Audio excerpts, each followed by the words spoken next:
Patrick O'Brien here with Phenom Hoops, bringing you another great interview with our content page on our YouTube page. Before we start, just make sure you subscribe to our YouTube page. We'll be bringing more videos, interviews, and more highlights and everything like that, as well as check out PhenomHoopReport.com for all the latest content. Today, I got a special guest, 2022 MJ Collins from Westminster Catawba. MJ, how you doing today?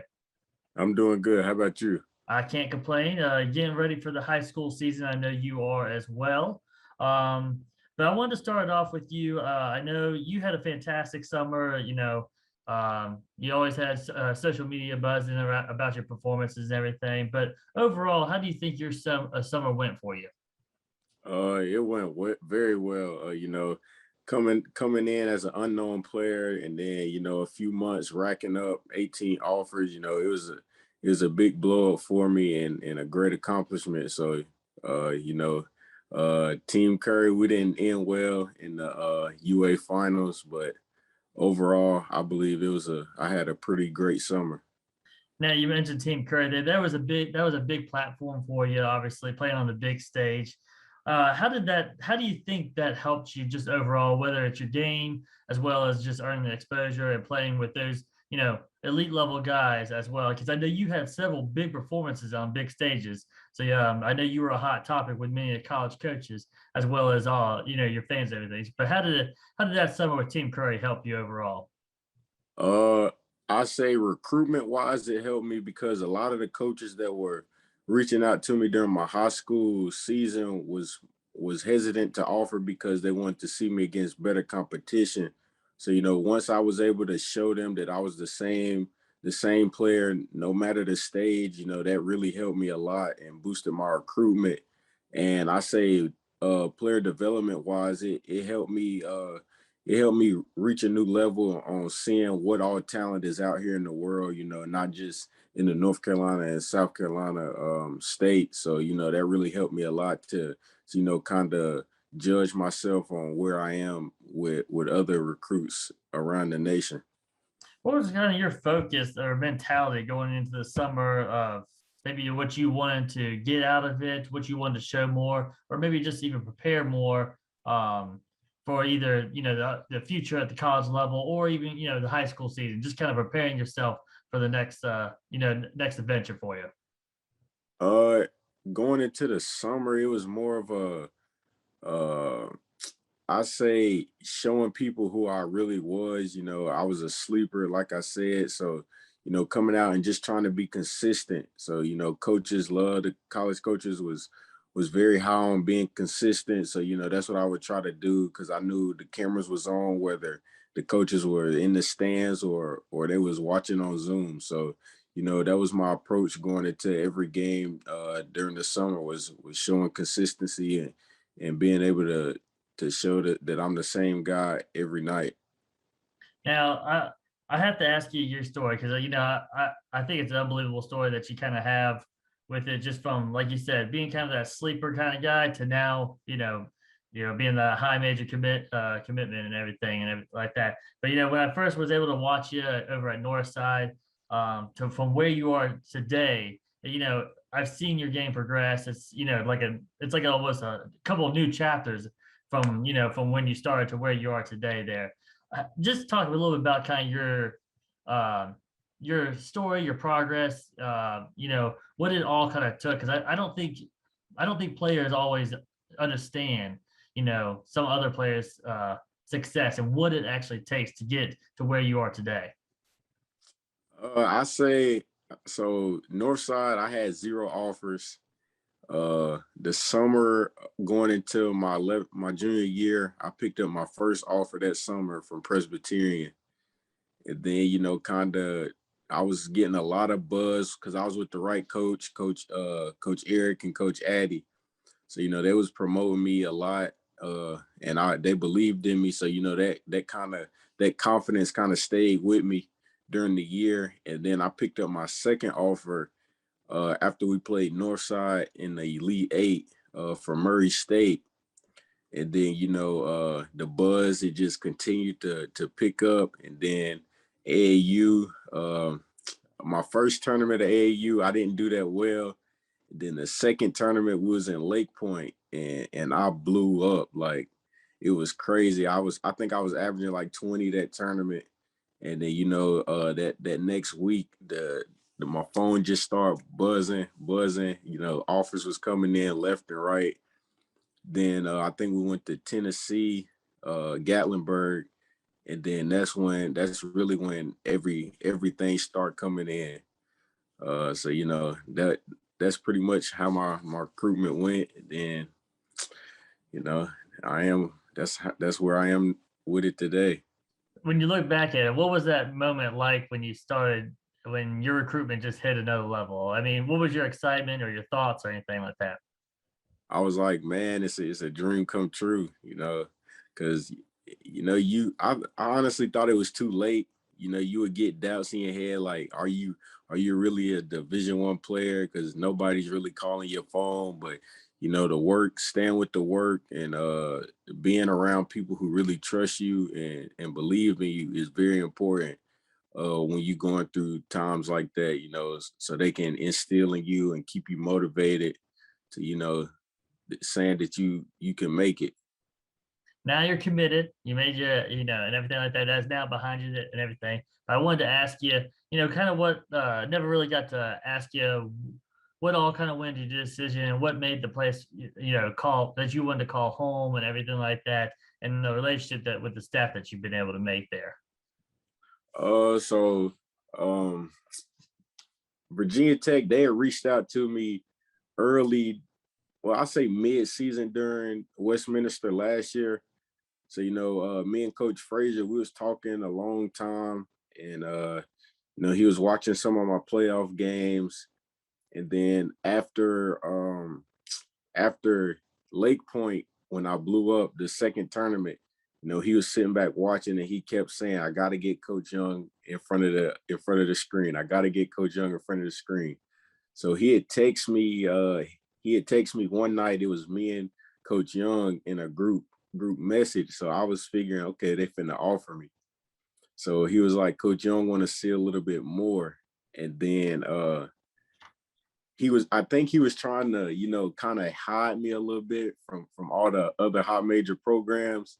So we played in a Big Shots tournament in Rock Hill, and that night I got Xavier. That was my first high major offer. And then I was texting Coach Frazier, and I was texting for about 30 minutes. And then as soon as he seen the Xavier offer, he called me and was like, "Man, I can't wait no longer. We're gonna offer you." So, me and him had a strong relationship. Then he left. So then Coach Giltner, he started texting me, and he took over his spot. So then I went up there. That was my first official visit. And it just felt like home. Me and my both of my parents, we had that feeling like, yeah, this is it.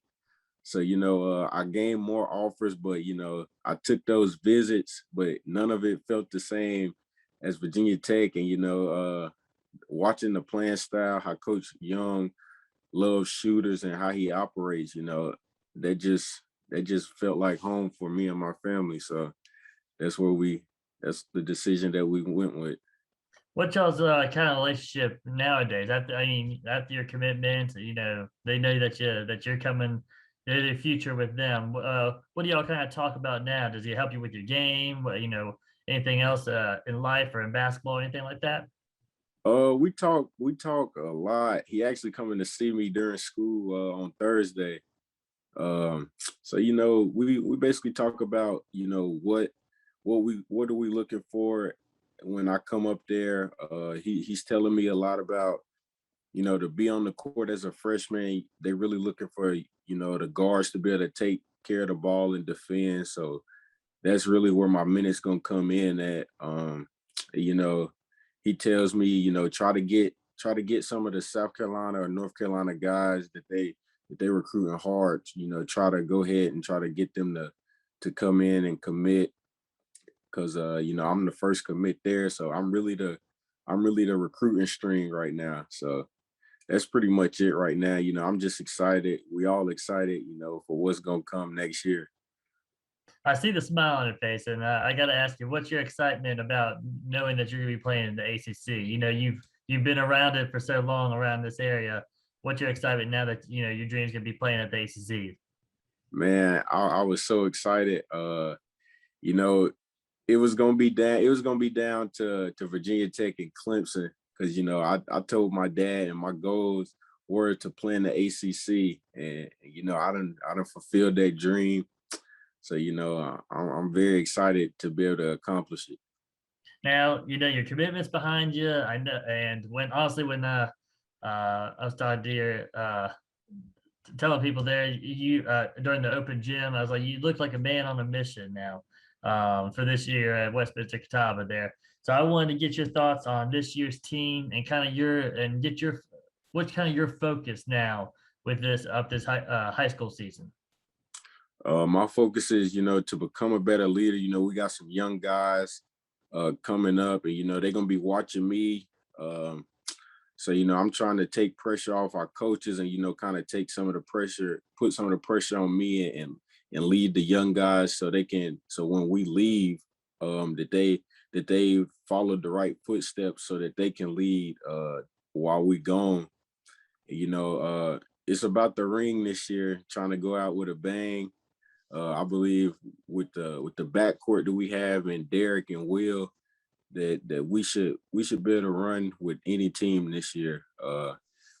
Will and I was really the two conference leading scorers last year. So now that we're on the same team, I believe that no team will be able to double me, no team will be able to double him. So I believe both of us can go for 20 a night, or one of us have 30, the other had 20. So it's gonna be a fun and exciting year. And last but not least, I'm trying to get that South Carolina Gatorade Player of the Year this year.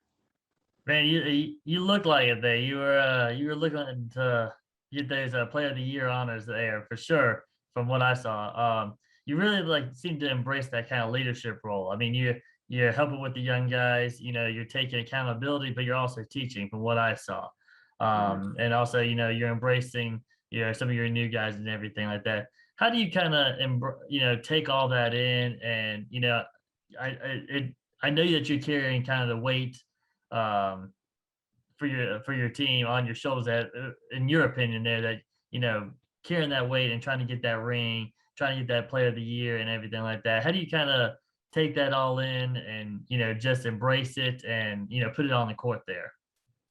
Well, honestly, I know the team knows that I want to win, and I know that they want to win. So like, whether they telling me what to do or whether I'm telling them what to do, I know it's all we all got the same goal. So like, none of it is in jealousy or hate. So I believe, me telling them, this what coach expecting, because I sit in my coach's office like 2 or 3 hours out of the school day. We just sit back and talk on what he's looking for this year. And when we get on the court, then I'm basically the coach when we get on the court. So he can save his breath a little bit.